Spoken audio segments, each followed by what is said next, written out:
Hello YouTube friends, it's Trish here and welcome to my little corner of the internet where today we are talking about week 6 of The Bachelor Clayton season. This episode had so much going on. We got rid of old villains because their drama was getting old and made way for new villains to come in Shanae's place. I mean, come on, we know who I'm talking about. So yeah, because so much went on in this episode, let's just go ahead and get into it. This was week 6 and it's starting off with where week 5 left off, which was the beginning of the 2-on-1 date. So Shanae is speaking in her ITMs. She really does have a villain soundtrack, which was actually really amusing. And she's just going on about how she's really just playing this date. But what I found interesting was there would be moments where she'd sort of deliver a line in her ITM and then pause and her eyes would get kind of big. Did anyone else notice this? And for a moment it kind of gave off this sort of crazed or drugged up look, and I mean, she's on the show, so we can rule out being drugged out, right?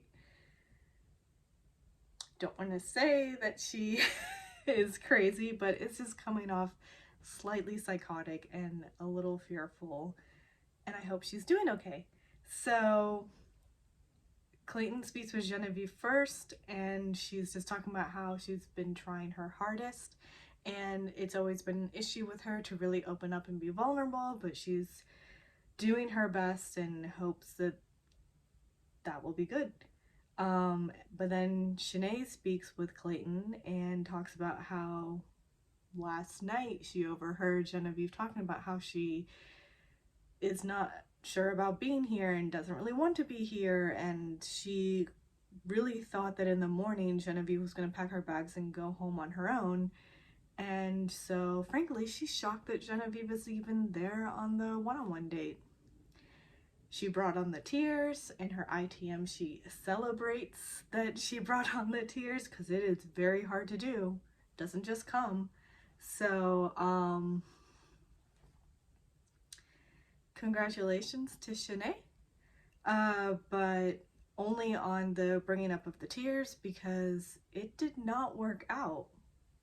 Genevieve got the rose, but I will say, so I knew Genevieve was going to get it just based on clips from previous previews. I knew that she would be there, but by what he said in giving out the rose, it actually did shock me because he said something along the lines of, yeah, this rose is going to somebody who helped me see the truth in all this. And just based on that verbiage alone, I actually for a second was like, wait, is he giving it to Shanae? And because he called Shanae first, I actually did sort of laugh in a way where it's like, oh, of course, like Shanae's getting the rose. But Genevieve got it, which I then remembered that of course Genevieve got it. So anyway, Genevieve got the rose, yay! I don't know how far she's really gonna go, but Shanae's gone, and that's great news because it was starting to get just a little old. It was amusing for a time, but and she was really starting to, I think, embody her character. I don't know, just those moments in her ITMs with her just sort of, whew. Okay, so I did make a note of I love how that one producer that came in for Shanae's bags really just had her moment. She came in, she stood in front of the bags, hit pop, she's like tapping her fingers on her leg. The girls are watching. She just sort of waits a beat and then takes Shanae's bag and starts walking out, and all the girls are just so surprised, or they're just really happy and they're yelling and they're screaming and they're laughing. Some are crying. Like, I guess it was just that much of a fear because you never knew where Shanae's ire was going to point at next. So I guess it was just a huge relief. The girls are popping champagne. I mean, it's just a full-on celebration that Shanae is going home. And actually, not only that, she seems to be being sacrificed to the gods of Niagara Falls because she's alone on the ship, and you just see the shot of her just heading into like all the falls over there. I'm sorry, Shanae, but you had a good run, and I'm sure we will see you on Paradise. And I'm very curious to see how her arc will be over there. And, you know, Woman Tell All. Like, we have Woman Tell All before Paradise, so that'll be interesting. um, let's see. Clayton talks about how he's feeling relief at sending Shanae home, which is where I wondered he had to be in on it then. Like, he had to know that, okay, Shanae's bringing on the drama, this is a show, I have to keep her on. And I just assumed that with last week, we saw the beginnings of the Sarah and Mara debacle that's about to start for, like, gearing up. We saw the beginnings of that last week, so I'm assuming producers are like, okay, great, we have our new drama lined up, giving Clayton the green light, he can send Shanae home now, because again, the drama was getting a little old. So,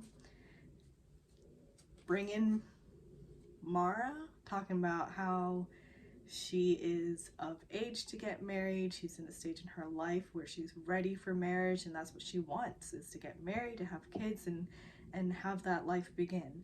And I don't want to take anything away from that. I think that's beautiful. I don't like her holding that against other girls in the house, I guess in particular Sarah, but I don't think Sarah's the only one. I think it's the only one she's being vocal about, but she just will sometimes talk about the other girls, the younger ones in general. I don't like her holding that against other girls. Like, I'll be real, I was not ready in my early 20s to get married, but I actually wondered at one point if I was going to, because I had a long-term boyfriend all throughout college. And when you're young, you sort of do go through these mindsets of,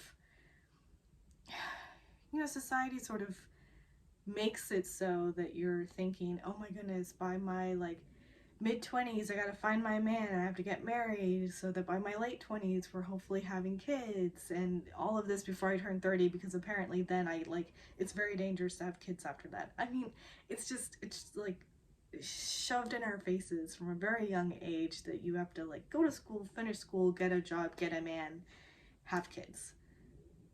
And it really does shape the way you think about a lot of decisions. And I will agree with Mara that now, at this age, looking back on my life, hell no was I ready to get married. But that's me specifically. That's Mara specifically. I know people that got married outside of high school or outside of college. Still married now, perfectly happy and in love, strong, committed, good relationship. For some people, life works out that way, and for other people, it doesn't. And that's just what it is at the end of the day. I don't like that she is looking down on the younger women in the house and completely just ruling them out as being ready for this type of commitment. I don't think that's for her to say. I think that's for them to find out. I think they're all there to have a little fun. Her included.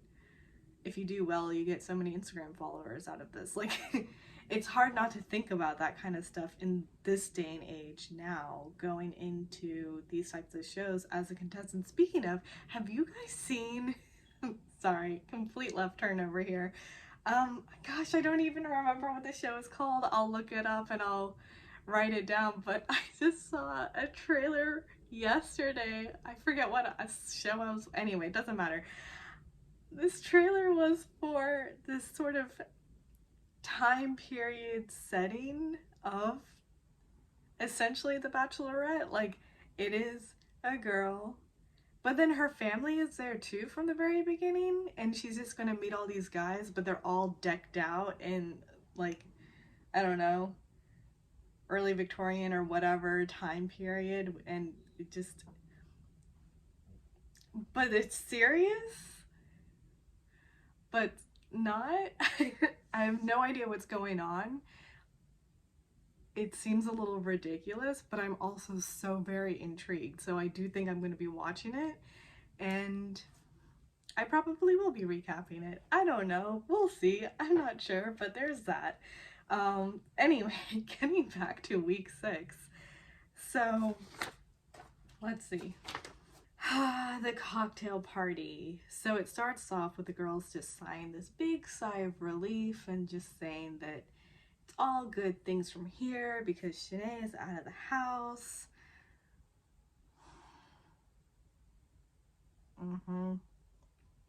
I do find it funny that Clayton sort of called them out and was like, it's good to hear that you guys are so happy. I heard singing in the elevator on the way down. It's like, that's really funny. But anyway, Sarah has her one-on-one time, and she just talks about how currently now this is feeling like real life for her, which is like something to point out because later on, actually not so later on, it's Mara. But before Mara, there's Rachel, and Rachel and him basically tell each other that they're falling for each other, just not in those words. Um, they're there. I mean, I sort of believe it, unbelievably, but we'll see how it goes. Anyway, Mara now has her one-on-one time, but before that, we're hearing her in the ITMs talking about how she's a catch and she brings a lot to the table, and she always puts herself out there and puts so much of herself out there and feels like she's getting nothing, and it's very frustrating.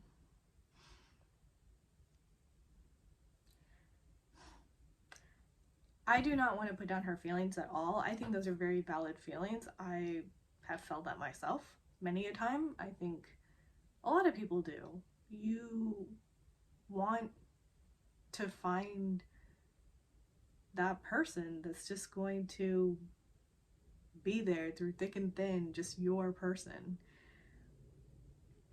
And so it does get frustrating when you go on date after date or conversation after conversation. And it's just,